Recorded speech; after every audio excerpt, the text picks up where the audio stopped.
Hey guys, so it is the dead rubber when it comes to the Bledisloe Cup between the Wallabies and the All Blacks this weekend. But remember, it is week 2 of the Rugby Championship, so there's still a lot to play for. It's not a game that you will just throw because everything is over. So getting into this week's game, it is being played on Suncorp Stadium in Brisbane. Not too bad weather. Nick Berry is the referee as well. He likes a running game, or he likes refereeing a running game. He is quite good at it. History does not favour the Wallabies, as we know now from the first 3 games that they have played in the Bledisloe. The Wallabies just did not pitch up last week whatsoever. They did ring a lot of changes both sides. Like I said, it is a technical dead rubber, but not completely. If you look at the test caps, the All Blacks sit with 650, the Wallabies sit with 480 caps, meaning there's a deficit of 170 caps, which is the smallest deficit they have so far in this whole 4 Bledisloe games, if that helps by anything. There's a lot of debutants going into this game. Let's start up front though. James Slipper, Paenga, Mosa, Alan, Alalatoa, they stay as a front row. They did their job last week. They scrummed well. No problems there. I didn't think the Wallabies set piece had any problems. Their lineouts and their scrums did their thing. Into the All Blacks front row, Cody Taylor, he gets a start again at number 2 with Dane Coles being rested for this week. Now that is going to be a little bit of a different combination. Taylor, his strength probably is scrumming, so that does strengthen up their side a little bit in that front. And then he also joins in the line out front Scott Barrett and Whitelock, so that's just a Crusaders pairing over there, so their lineouts might function even better as well. Dane Coles, his lineouts weren't that great so far this whole season. Going into the second row of the Wallabies, you get Rob Simmons, the veteran, coming in for Salakaya Lotto, who's injured, and then Phillip, he joins him there. It is not a very movable second row for the Wallabies, but they do their thing at the lineouts. Both teams have a debutant at number 6, Akira Ioane. It's actually shocking that he's only making his debut now, but just shows you the depth that they do have at the All Blacks. Then Lachlan Swinton, he's making his debut as well for the Wallabies. He's that type of grunty, aggressive type of player on the park. I don't know how it's going to be in his first game. He's probably going to be aggressive as well, but he is a guy that gives a little bit of penalties away every now and then, cards as well, so the All Blacks might target him. We'll see how he goes in this game. Captains Sam Cane, Hooper, both of them have been great in the tackling front, doing their job. Adi Savea, he comes in again at number 8 up against Wilson. Wilson, he's not done greatly so far at the Wallabies. Last week he was quite silent as well. I just don't think his service is what he would want like he does get at the Reds. Then we go to the number 10s, which is quite an interesting story. We have Beauden Barrett versus Reece Hodge. Beauden Barrett, he moves from 15 to 10 with Mahunga being rested this week. Beauden Barrett has been voted best player of the year twice as number 10, so Reece Hodge has things stacked up against him. It's only his second time he does play test rugby at number 10. It's a weird move. It obviously, Rennie does feel he's the third best choice at number 10 when you think of Tumua and O'Connor not being fit to play, and then Lolesio having a shocker of a debut last week.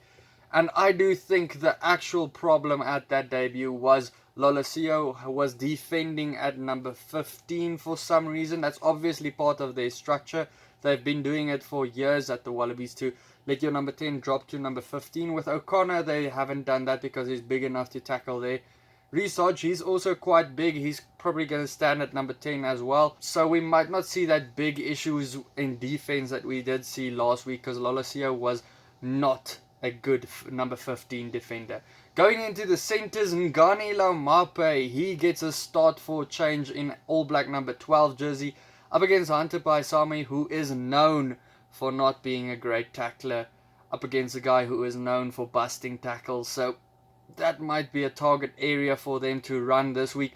Hunter Paisami, he is also not a natural number 12. He is a 13. He is the guy that wants to tuck the ball under his arm and run with it until the last second and release it. So it's a strange combination. I don't think the Reds have even used Paisami Pataya in that fashion. Pataya, he goes up against Anton Leonard Brown again. Pataya, he was one of the only standouts for the Wallabies last week with the little ball he did receive.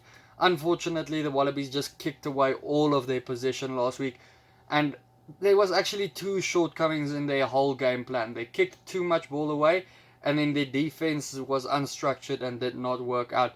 And that was the only problems they actually had. Now they shuffle their backline again, which might be problematic again.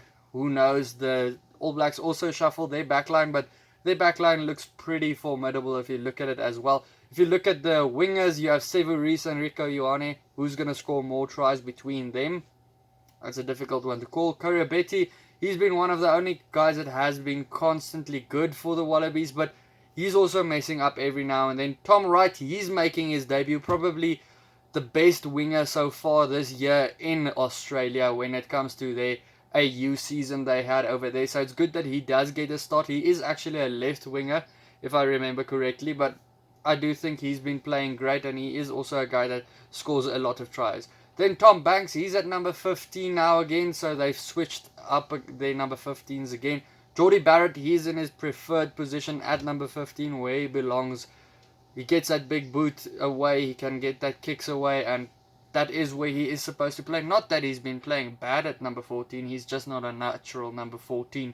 He's scored a lot of tries there though. Then we get into the substitutions. Folau Fahinga up against Asafa Omua. He's making his debut, and I think he was the best Hurricanes number 2 this season.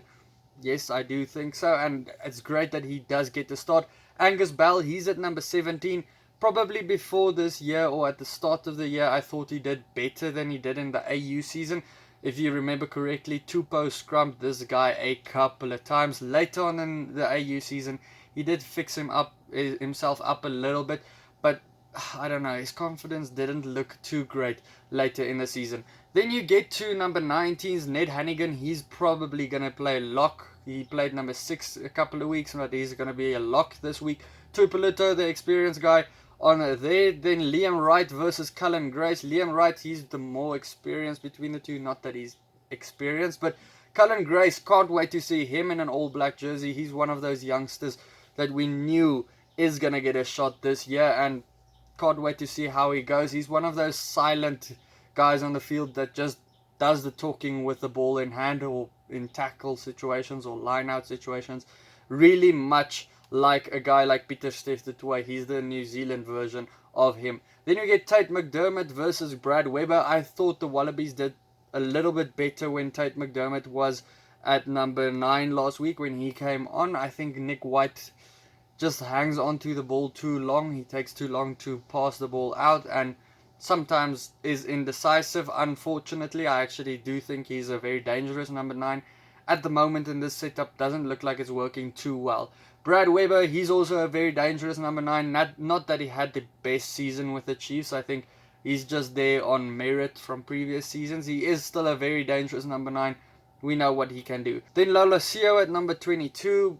Not a great debut for him. Hopefully things get better. He'll probably slot in at number 10 with Hodge shifting to one of the centers because there is no center replacement for them. Then Damien McKenzie listed at 22, so probably the number 10 replacement. So Brad Weber, Damien McKenzie, they know each other pretty well. Then Daugunu at number 23 after having a horrible day on defense last week and on attack.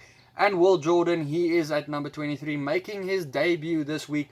Is a guy that we've been calling to get a debut for quite some time. Very dangerous player. Will probably score a try or cut through the line a couple of times, be it on fullback or on the wing. Guys, honestly, this still looks like it's in favour of the All Blacks. If you look at the starting teams as well, the Wallabies just shift their team. Every week it's new players in and out. Yes, the All Blacks do have a lot of changes as well, but it's good players. It's Cody Taylor, Barrett, Akira Ioane, Sevilla, Peranara, all those players that are very experienced and have been around for quite some time, bar Akira Ioane. I think they do have the better shot here. I do think their attack's going to go well. Hunter Paisami, his defense at number 12, I don't know how that's going to go. Tom Wright, his defense is a little bit better though at number 14 than Daugunu, so yeah. But to me, the prediction, Wallabies will lose this one. I think the All Blacks to win by 15 points, maybe more.